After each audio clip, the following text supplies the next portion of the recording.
باريس مدينة الأضواء والفنون، وجهة الأزواج والعاشقين، مدينة الجبنة والشامبين على نهر السين. لا تذهب إلى باريس وحيدا، اذهب مع زوجتك، مع صديقتك، مع حبيبتك. حتى الجردون يأخذ جردونته في باريس في نزهة رومانسية بعد أن يتألقا بأرقى الأزياء. هذا جردون وهذه جردونة تحمل مظلة رسمهما بانكسي الفنان البريطاني المجهول على حائط بالقرب من برج إيفيل. الجرادين كثيرة، فأنا لا أمزح. عدد سكان باريس وفق آخر إحصائية بلغ 2,200,000 نسمة و100,000. أما عدد الفئران فهو 4,000,000، يعني ضعف عدد السكان. لكل باريسي مقابله فئران.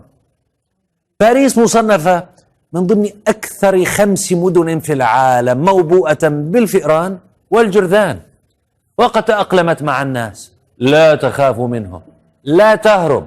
يمكن أن يخرج الفأر في أي مكان تتخيله من جسمك. حتى انظروا إلى هذه السيدة، فهذه السيدة يقول لها أتمنى لك ليلة سعيدة، لكنها تشعر بشيء في معطفها.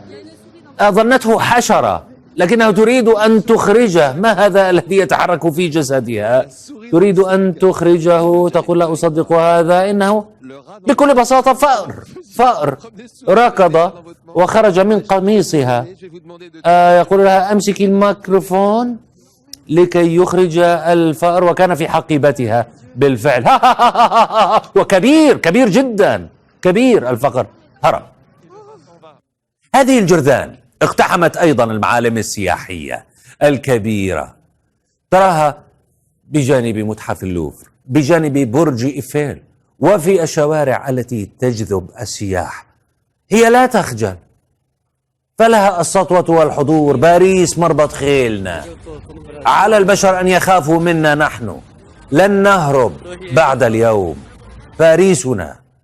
ماركوفيتش إحدى المدافعات عن البيئة وتقف ضد قتل الفئران أو إبادتها، تقول: يجب أولا ملاحظة الدور المهم الذي تلعبه الفئران بشكل يومي في المجاري عبر إخلاء مئات الأطنان من النفايات وفتح الأنابيب.